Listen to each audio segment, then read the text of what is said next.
Biden administration suspends funding for Wuhan Institute. Don't you find that kind of funny? This is what I got for you today, so let's get into it. U.S. funding for China's Wuhan Institute of Virology has been suspended by the Biden administration after Department of Health and Human Services review determined that the research facility, which is at the center of the theory over the origin of the deadly virus pandemic, is not compliant with federal regulations and is not presentedly responsible. That's a bunch of bullshit. According to the HHS memo, the agency has also proposed barring the Wuhan Institute from doing any business with the United States government moving forward. Don't you find this funny that now they're covering their ass and they're trying to get rid of all the evidence, and you borrow from them? Nobody's going to talk to the people in China, so they're going to try to cover their asses as much as they can. According to an HHS memo, the agency has also proposed an HHS spokesperson said the determination was made after Wuhan facility stonewalled the National Institute of Health on its request for documentations on research related to the concerns that WIV violated NIH's biosafety protocol. The memo is dated Monday and first reported by Bloomberg. The spokesman said that the Wuhan lab hasn't gotten any NIH funding since 2020. That's a big lie. In the memo, an HHS Deputy Assistant Secretary for Acquisitions, whose name was redacted, concluded that the Wuhan Institute disregarded the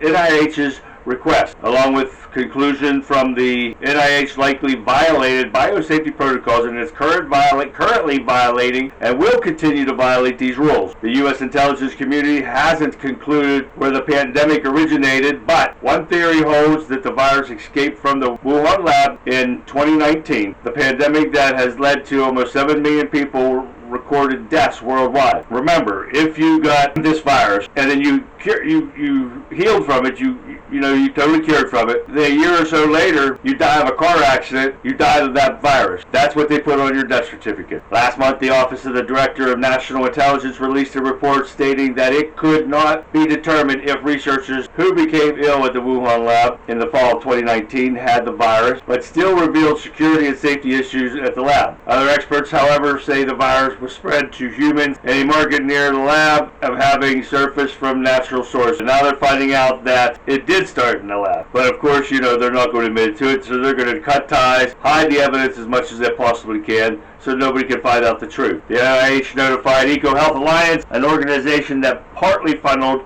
a 2014 NIH grant to the Wuhan facility in April 2020, that it was reviewing the lab's suspected link to the pandemic, and that July told the company that it had gotten reports of biosafety concerns at the Chinese facility. Wuhan researchers had been studying bat viruses but denied their work was connected to the outbreak, and said instead that their contributions led to the understanding of the virus. The World Health Organization, meanwhile, has called for more investigations into China, including a laboratory audit. Beijing has pointed to other possible sources of the virus and has accused the United States of politicizing the pandemic while demanding that the United States audit its own laboratories. Blame one, blames the other. This is how it goes, I guess. White Coat Waste Project, an organization that exposed the NIH and the former National Institute of Allergy and Infectious Disease, Dr. Anthony Fauci, concerning funding for experiments at the Wuhan animal lab, on Wednesday hailed the Biden administration's announcement. You don't hail this announcement because it's just a cover-up. We're thrilled that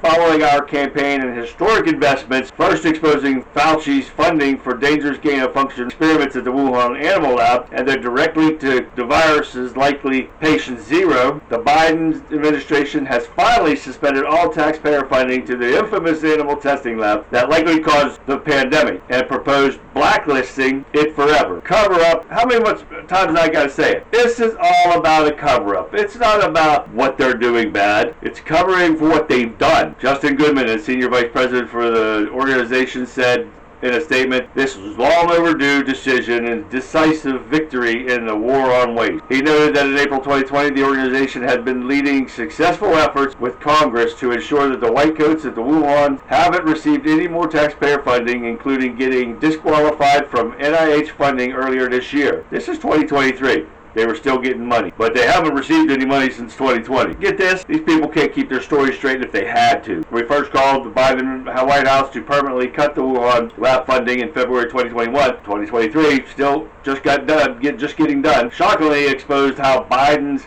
NIH was lobbying against our efforts with lawmakers to defund the Wuhan lab, said Goodman. We're glad they've come around. Taxpayers shouldn't be forced to fund a foreign lab run by adversarial nations that wasted money, tortured animals, and engineered superviruses that probably caused the pandemic. So this is what I'm talking about. This is a big cover-up, and now they're admitting it, but not admitting it, that that's where it came from. Manufactured is because they were behind the whole thing. So this is just showing us stuff that we've already known, and it's just taken all this time to get it out. So this is why everybody behind this, and Fauci went into hiding, they all need prosecuted for this, and they need put in prison. But we see how many Democrats go to prison for illegal stuff when you have the Biden crime syndicate family running the White House, and they're so compromised that it's unreal, taking money from China, Romania, Ukraine, Russia, you name it, they've taken it. So it's just funny how they talk about, oh, they uphold law and order. This has been the most corrupt administration in this country's history. So let me know what you guys think, and I'll keep an eye on what's going on, because something happens every day with this administration. If you got any questions or comments, please leave them below. If not, join me on Rumble at ChazU, CHASU, and I'll leave a link down here for my YouTube channel for as long as I can. As soon as I get any more information on this or any other subject, I'll get it out to you. So in the meantime, this has been The Country Conservative. I'm Charlie, and I'll see you next time.